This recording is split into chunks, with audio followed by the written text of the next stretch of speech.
Hello दोस्तों, good evening. कैसे हैं आप लोग? आप सभी लोगों को मेरा प्यार भरा नमस्कार। मैं फिर से आप सभी लोगों का स्वागत करता हूं आपके अपने प्लेटफॉर्म टेक्स्ट बुक पर। तो जैसा कि आप पीछे देख पा रहे होंगे, हम लोग ये 15 मिनट शो अपना शुरू कर रहे हैं और आज हमारा पहला सेशन है। तो हम लोग इसमें जितने भी संविधान के आपके टॉपिक हैं, क्योंकि आप सबको पता है कि संविधान के क्वेश्चन यानी कि पॉलिटी के सवाल एग्जाम में बहुत आते हैं, उसलिए आप लोगों के लिए रोज़ मैं एक शो लेकर आऊँगा। अभी पॉलिटी कर रहे हैं, फिर हिस्ट्री करेंगे, ज्योग्राफी, इकोनॉमी सब करेंगे, एक एक करके टॉपिक उठाएंगे। पहले हम पॉलिटी खत्म कर लेते हैं, ठीक है। और यहाँ पे आप लोगों को एक टॉपिक मिलेगा। आज का टॉपिक है निर्माणवाद, इतिहास की बात करते हैं, इससे क्या क्या इंपॉर्टेंट चीज़ें बन सकती हैं। तो सबसे पहले आ जाते हैं कि इसके निर्माण की अगर बात करें तो इसका निर्माण एक्चुअली में ब्रिटिश पीरियड से शुरू हो जाता है। ब्रिटिश काल की अगर बात करते हैं तो सबसे पहले जो अंग्रेज थे वो 1600 में आए थे। तो 1600 में अंग्रेजों का आगमन हुआ। उसके बाद 1764 में बक्सर के युद्ध के बाद में 1765 में दीवानी राइट दिए गए थे, दीवानी अधिकार दिए गए थे किसको? अंग्रेजों को। दीवानी अधिकार मिलने के बाद 1773 में 8 साल के बाद रेगुलेटिंग एक्ट आया। और रेगुलेटिंग एक्ट आने के बाद में क्या हुआ? 1781 में एक एक्ट ऑफ सेटलमेंट आया।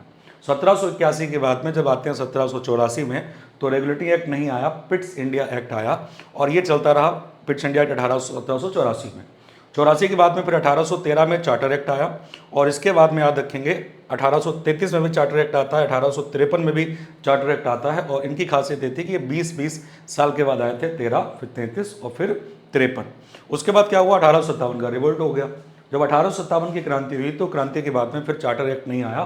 फिर सत्ता जो थी वो ट्रांसफर हो गई अंग्रेजों से, किसके हाथ में? मतलब अंग्रेज तो थे ही वो, लेकिन कंपनी से क्राउन के हाथ में चली गई। और 1858 में गवर्नमेंट ऑफ इंडिया एक्ट आया, भारत सरकार अधिनियम आया।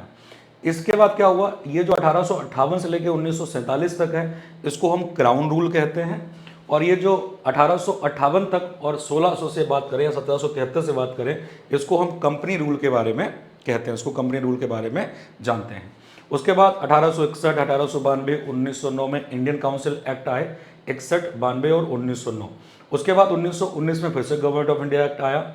1932 में कम्युनल अवार्ड आया। 1935 में गवर्नमेंट ऑफ इंडिया एक्ट आया। और 1947 में हमारा देश आज़ाद हुआ। लेकिन ये जो देश आज़ाद हुआ तो हमारे संविधान की क्या इसमें इतिहास है? संविधान कैसे बना? हालांकि ये एक्ट तो आ रहे थे, बट ये एक्ट पूरे संविधान नहीं थे। अभी जो संविधान बने हैं वो कैसे बने हैं, ध्यान से देखिएगा। तो सबसे पहले इसी 1947 से पहले हमारा संविधान बना। और संविधान के लिए आपको कुछ तारीखें आपको याद रखनी पड़ेंगी। जैसे अगर आपसे पूछा जा सकता है कि जो हमारा संवैधानिक जो सभा बनी थी, वो संविधान की जो सभा हुई थी, यानी कि जो पहली सभा हुई थी, वो पहली हुई थी 9 दिसंबर 1946 को हुई। संविधान बनके कब तैयार हुआ? तो बनके ये जो तैयार हुआ, रेडी हुआ, ये हुआ 26 नवंबर 1949 को हुआ। उसके बाद में इसको अपनाया गया कब? इसको मतलब लागू किया गया 26 जनवरी 1950 को लागू किया गया। पूरे 2 साल 11 महीने और 18 दिन लगे इसके लिए। तो 2 साल 11 महीने 18 दिन लगे इसके लिए। इसको भी आप याद कर लीजिएगा।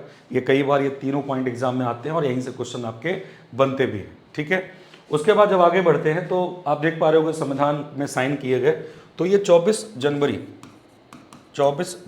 1950 की बात करते हैं, संविधान पे साइन किए गए। और ये हमारी लास्ट मीटिंग थी, संविधान में सबने हस्ताक्षर वगैरह किए। 24 जनवरी 1950 की बात करते हैं, ठीक है, जितने मेंबर थे यहाँ पर। उसके बाद में आ जाता है यहाँ पे कि जो संविधान बनने में कितना समय लगा। सब लोगों ने अपने अपने काम किया, अलग अलग कमेटियाँ बनी, उन अलग अलग कमेटियों ने अलग अलग फील्ड पे काम किया। और हम लोगों ने संविधान को अलग अलग देशों से लिया और हमने संविधान को बनाया। अब यहाँ पे आगे बढ़ जाते हैं तो कुछ डेट्स आपको याद रखनी है, जैसे कि 1934 में एम.एन. रॉय ने भारतीय संविधान के निर्माण के लिए संविधान सभा का विचार दिया। एम.एन. रॉय ने सबसे पहले संविधान सभा का विचार दिया, ये एक पॉइंट याद रखना है आप लोगों को। उसके बाद में 1935 की बात करते हैं, 1935 में उधर गवर्नमेंट ऑफ इंडिया एक्ट आया था। लेकिन यहाँ पर जो भारतीय राष्ट्रीय कांग्रेस के नेता थे, इन्होंने संविधान सभा के गठन के विचार का समर्थन किया और ये मांग तेज हो गई कि हमारी एक संविधान सभा होनी चाहिए और हम अपना संविधान खुद बनाएंगे, ठीक है। उसके बाद में 1938 में 1938 में भारतीय राष्ट्रीय कांग्रेस की ओर से जवाहरलाल नेहरू ने मांग करी कि संविधान सभा में केवल भारतीय होने चाहिए, कोई भी अंग्रेज हमारी संविधान सभा में नहीं होगा, केवल और केवल कौन होगा? भारतीय होंगे, यानी कि इंडियंस होंगे। उसके बाद 1940 में 1940 में अगस्त प्रस्ताव आया। इस अगस्त प्रस्ताव में अंग्रेजों ने इस मांग को क्या कर लिया, स्वीकार कर लिया कि ठीक है, हम संविधान सभा बनाने की अनुमति देते हैं, आपके ठीक है भारतीय भी रहेंगे। ये कहानी है 1940 की। लेकिन अभी संविधान बनना शुरू नहीं हुआ। संविधान बनना शुरू होगा कब से, तो वो बता देता हूँ। 1942 में जब भारत छोड़ो आंदोलन हुआ, और भारत छोड़ो आंदोलन में एक क्रिप्स मिशन आया और क्रिप्स मिशन विफल हो गया। और विफल होने के बाद में गांधी जी ने एक आंदोलन की शुरुआत करी जिसको बोलते हैं भारत छोड़ो आंदोलन, और करो या मरो का नारा दिया।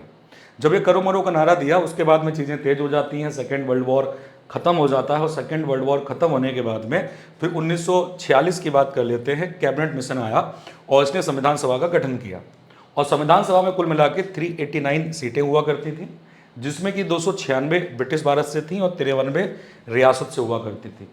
बहुमत की जो सीटें थी वो कहाँ से थी, वो कांग्रेस से थी, और कांग्रेस बहुमत की सीटें 208 हुआ करती थी। 9 दिसंबर 1946 को संविधान की क्या हुई, पहली बैठक हुई, 211 सदस्यों के साथ में हुई। और इसके जो पहले अध्यक्ष बने, जो कि टेम्परेरी थे, परमानेंट नहीं थे, उनका नाम है डॉक्टर सच्चिदानंद सिन्हा। यहाँ तक ठीक है। उसके बाद 1946 के बाद में 11 दिसंबर 1946 को हमारे स्थायी अध्यक्ष चुने गए डॉक्टर राजेंद्र प्रसाद जी, उपराष्ट्रपति चुने गए एच.सी. मुखर्जी जी, और संवैधानिक सलाहकार चुने गए बी.एन. राव जी। ये तीनों ही बड़ा इंपॉर्टेंट सवाल हैं, एग्जाम में आते हैं, पूछे जाते हैं। उसके बाद में 13 दिसंबर 1946 की बात करते हैं, तो यहाँ पर उद्देश्य प्रस्ताव जो था वो जवाहरलाल नेहरू द्वारा दिया गया, जिन्होंने भारतीय संविधान की दार्शनिक संरचना की नींव रखी और इसे क्या नाम किया गया था, तो फिर उसके बाद इसको अपनाया गया। 13 दिसंबर 1946 में संविधान सभा का विचार रखा गया। फिर आगे बढ़ते हैं। यहाँ पर 3 जून 1947 को इधर लॉर्ड माउंटबेटन ने 2 संविधान सभा बनाई। सीटों की संख्या घटकर 299 हो गई, क्योंकि 2 अलग अलग राष्ट्रों के निर्माण की बात करी गई थी, पाकिस्तान और भारत। उसके बाद भारत की पहली संसद संविधान सभा का गठन हुआ। प्रथम वक्ता बने स्पीकर जी.बी. मावलंकर बने, और संविधान सभा के जो अध्यक्ष बने वो डॉक्टर राजेंद्र प्रसाद बने। 26 नवंबर 1949 को हमारा संविधान बनकर तैयार हो गया, और इसी दिन को हम संविधान दिवस के रूप में मनाते हैं। इसी दिन को हम संविधान दिवस के रूप में मनाते हैं, ये भी आप नोट कर लीजिएगा। ठीक है, अब आगे बढ़ जाते हैं। अब आगे बढ़ते हैं तो यहाँ पे देखने को मिलती हैं हमारी कुछ कमेटियाँ बनाई गई, कुछ समितियाँ बनाई गई। कई बार पूछा जाता है कि समिति के जो अध्यक्ष बने हैं वो अध्यक्ष यहाँ पर कौन है। तो पहली समिति आप याद रखोगे यहाँ पर मसौदा समिति, जिसको हम ड्राफ्टिंग कमेटी कहते हैं। और ड्राफ्टिंग कमेटी के जो अध्यक्ष थे वो थे हमारे, इनका काम था कि वास्तविक पाठ तैयार करना, डॉक्टर बी.आर. अम्बेडकर। संघ शक्ति समिति जो कि जवाहरलाल नेहरू के अंडर में थी। प्रांतीय संविधान समिति जो कि वल्लभ भाई पटेल के अंडर में थी। मौलिक अधिकार, अल्पसंख्यक और जनजातीय एवं बहिष्कृत क्षेत्रों पर सलाहकार जो समिति बनी थी वो भी वल्लभ भाई पटेल के अंडर में थी। ये कुछ कमेटियां थी जो उनके अध्यक्ष में लिखा रहा हूँ, क्योंकि ये अध्यक्ष कई बार एग्जाम में आते हैं। फिर उसके बाद में आ जाता है कि राज्य समिति जो थी, इस राज्य समिति के अध्यक्ष थे कौन, जवाहरलाल नेहरू हुआ करते थे। उसके बाद में जो हमारी प्रक्रिया नियम समिति थी, इसके अध्यक्ष भी राजेंद्र प्रसाद हुआ करते थे। वित्त और कर्मचारी समिति की बात करते हैं, इसके अध्यक्ष राजेंद्र प्रसाद हुआ करते थे। ऐसे करके कुछ कमेटियां बनी, समितियां बनी, और ये उनके अध्यक्ष यहाँ पर बनाए गए। ठीक है, फिर आगे बढ़ते हैं। आगे आ जाते हैं हमारी जो सदन समिति थी, इस सदन समिति के अध्यक्ष बनते हैं बी पट्टाभी सीतारमैया। ये वही बी पट्टाभी सीतारमैया हैं जिनको 1939 में सुभाष चंद्र बोस ने कांग्रेस के सेशन में जब वोटिंग हुई थी उनको हराया था। फिर आती है हिंदू अनुवाद समिति। हिंदी अनुवाद समिति का जो हेड थे वो अल्लादी कृष्ण स्वामी अय्यर हुआ करते थे, और जो उर्दू अनुवाद समिति थी इसके अध्यक्ष थे मोहम्मद सादुल्ला। ये भी आप याद रखेंगे। उसके बाद में आ जाता है, कई बार पूछी जाती हैं चीज़ें, जैसे कि कुछ हमारी उप समितियाँ भी हुआ करती थी जिनको हम उप समिति कहते हैं, सब कमेटी कहते हैं। जैसे कि मौलिक अधिकार, अल्पसंख्यक, जनजातीय क्षेत्र वल्लभ भाई पटेल, संघ शक्ति समिति जवाहरलाल नेहरू, प्रांतीय संविधान समिति सरदार पटेल, और मसौदा समिति डॉक्टर बी.आर. अम्बेडकर। ठीक है, उसके बाद में याद रखेंगे कि जो हमारी प्रारूप समिति थी जिसको ड्राफ्टिंग कमेटी कहते हैं, उसमें डॉक्टर बी.आर. अम्बेडकर अध्यक्ष के रूप में थे। फिर और कौन था, डॉक्टर के.एम. मुंशी थे, सैयद मोहम्मद सादुल्ला थे, एन. माधव राव थे, गोपाल स्वामी अयंगर थे, अल्लादी कृष्ण स्वामी अय्यर थे, और टी.टी. कृष्णाचार्य हुआ करते थे। फिर कई बार पूछा जाता है कि हमने अपने संविधान में कहाँ कहाँ से क्या क्या चीज़ें ली हैं। जैसे गवर्नमेंट ऑफ इंडिया एक्ट 1935 की बात करते हैं, ये मेन सोर्स कहा जाता है हमारे संविधान का। हमने यहाँ से राज्यपाल का कार्यालय, लोक सेवा आयोग, संघीय योजना, न्यायपालिका, आपातकालीन प्रावधान यहाँ से लिए हैं। उसके बाद आते हैं उद्देश्य संकल्प, जो कि हमने प्रस्तावना हमने अपने ऑब्जेक्टिव रेजोल्यूशन से ली है। फिर हमने यहाँ से ब्रिटिश संविधान से क्या क्या लिया है, सरकार का संसदीय स्वरूप, कानून का शासन, विशेषाधिकार, रिट, एकल नागरिकता, द्विसदन, कैबिनेट प्रणाली, संसदीय विशेषाधिकार, ये हमने लिए हैं। ठीक है, उसके बाद आ जाते हैं बेटा, यहाँ पर देख पा रहे होंगे अमेरिकी संविधान से हमने मौलिक अधिकार लिए, राष्ट्रपति का महाभियोग, उपराष्ट्रपति का पद, सर्वोच्च न्यायालय या उच्च न्यायालय के न्यायाधीशों को हटाने का प्रावधान, न्यायपालिका की स्वतंत्रता और न्यायिक समीक्षा, ये हमने अमेरिकी संविधान से लिए। उसके बाद में आयरिश संविधान की बात करते हैं। यहाँ से हमने राज्य के नीति निदेशक सिद्धांत लिए, राज्यसभा के 12 सदस्यों का नामांकन, राष्ट्रपति के चुनाव का तरीका, ये हमने आयरलैंड से लिया। ठीक है, फिर आगे आ जाते हैं यहाँ पर कनाडा का संविधान।